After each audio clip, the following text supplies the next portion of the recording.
Hi friends, स्वागत करता हूँ अपने यूट्यूब चैनल पर। आज न्यू ब्लॉग पर आपका स्वागत है।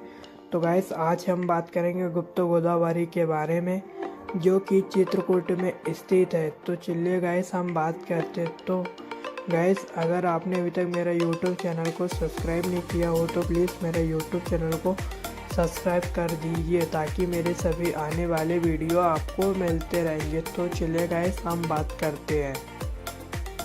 मध्य प्रदेश के जिला पुरातत्व से एक रहस्यमयी नदी निकलती है, जो खुद में कई राज किस्से और कई राजाओं का पुराना इतिहास छुपा हुआ है।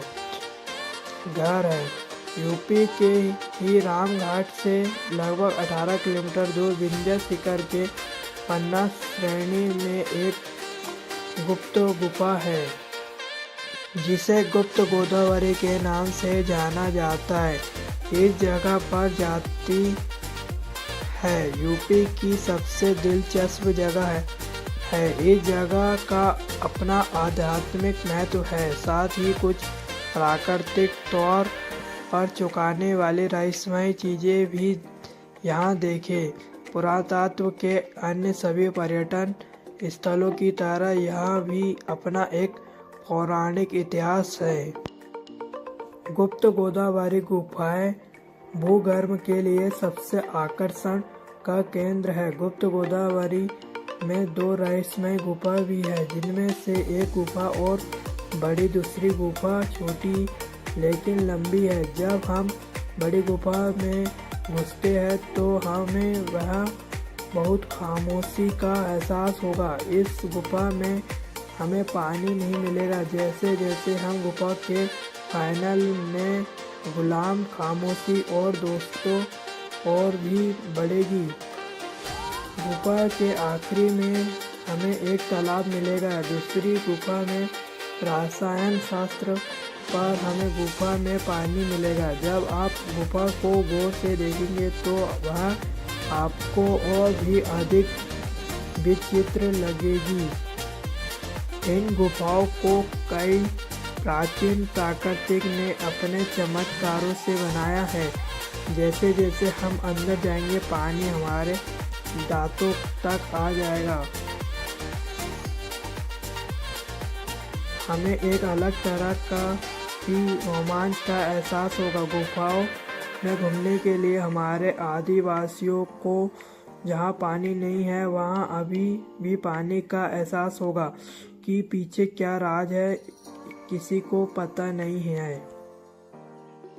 हिंदू पौराणिक कथाओं रामायण में बताया गया है कि भगवान राम और भगवान लक्ष्मण 14 साल के वनवास के कुछ समय के लिए इस दौरान गुफाओं में दर्ज किए गए थे और एक दरबार भी लगाया गया था। इतिहासकारों के अनुसार गुफा के भीतर की चट्टानों से गहराई तक नदी का रूप में फिर से उभरती हुई गोदावरी नदी का एक और गुफा में बहती है और पहाड़ों में पर्यटक लुप्त हो जाती है।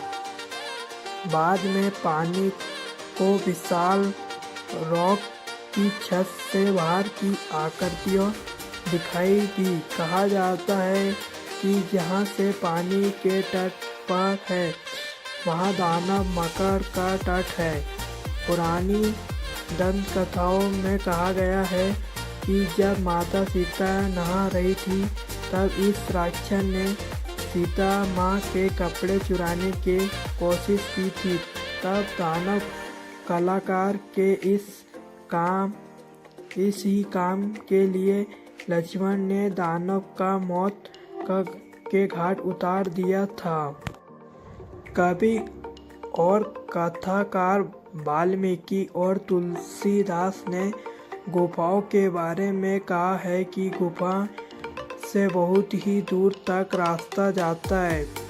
पीडीएफ में एक समय में सिर्फ एक व्यक्ति ही शामिल हो सकता है। अंदर जाने में गुफा बड़ी होती है, जहां अंतिम में हमें धनुधार कुंड नाम का झरना भी देखने को मिला। यहाँ हमें दिखाई देगा कई छोटे छोटे मंदिर, हर मंदिर का अपना एक इतिहास और कहानी है। जैसे कुछ कहानियाँ ऐसी शुरू होती है,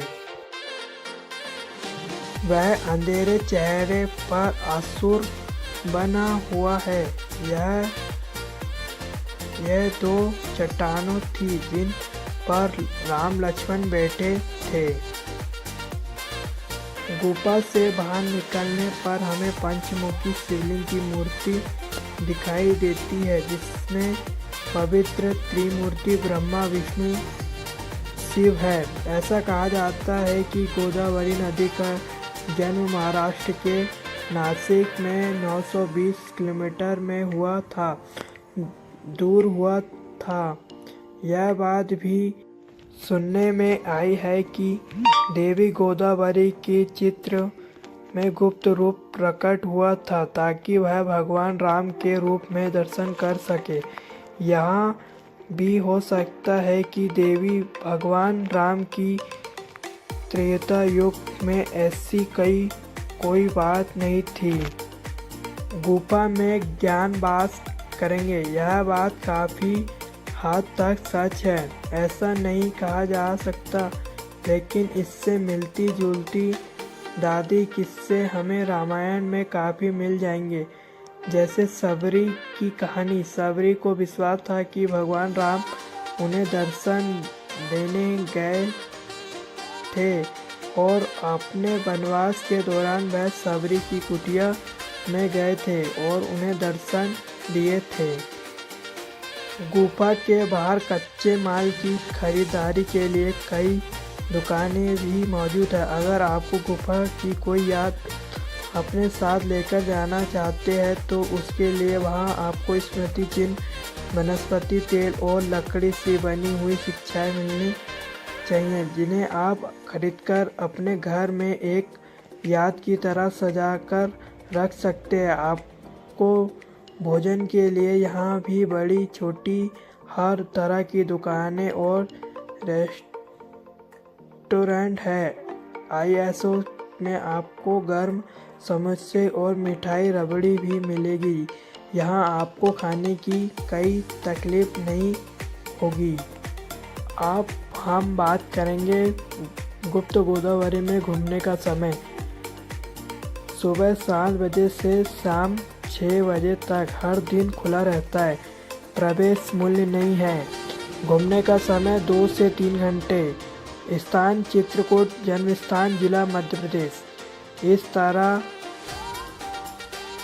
आप घूम सकते हैं। अब हम बात करेंगे यहाँ पर कैसे पहुँचे। ट्रेन बस स्टैंड से दूरी लगभग 18 किलोमीटर। रेलवे स्टेशन, सबसे नज़दीक रेलवे स्टेशन चित्रकाम धाम करवी है। यहाँ से गुप्त गोदावरी की दूरी सिर्फ 22 किलोमीटर है। यह स्टेशन से आप मंजिल तक पहुँचने के लिए यात्रा और कई यातायात के साधन मिल जाएंगे। हवाई अड्डा। खजुराहो का हवाई अड्डा सबसे नज़दीक है। यहाँ से आप बस या कोई साधन लेकर गुप्त गोदावरी तक पहुँच सकते हैं। यूनिवर्सिटी की अच्छी सेवाएं आपके लिए यहाँ है। कामादेगिरी, हनुमान धारा, सती अनसुईया मंदिर और रामघाट आदि स्थानों पर भी आप परिक्रमा कर सकते हैं। यहाँ सारी जगह गुप्त गोदावरी गुफा से कुछ ही दूरी पर है। हर जगह पर संग्रहालय प्रबंधक के लिए पहुँच है। आप श्री राम राजा गोल्ड नियमा, विनोद लॉज, मंदाकिनी उत्सव भवन और राम कृपा होटल आदि में रुक सकते हैं। गुप्त गोदावरी गुफाओं का अपना एक भूविज्ञान है, जिसके बारे में अभी तक किसी वैज्ञानिक का स्पष्ट तौर पर पता नहीं चला है। रहस्यमय भी अभी मंदिर ही गहरा और छुपा हुआ है। यह स्थान आदर्श इतिहासकारों, भक्तों, उत्साही लोगों और उन सभी लोगों के लिए सबसे अच्छा है जिन्हें इतिहास के राजाओं और किस्से कहानियों को देखने में बहुत दिलचस्प लगता है।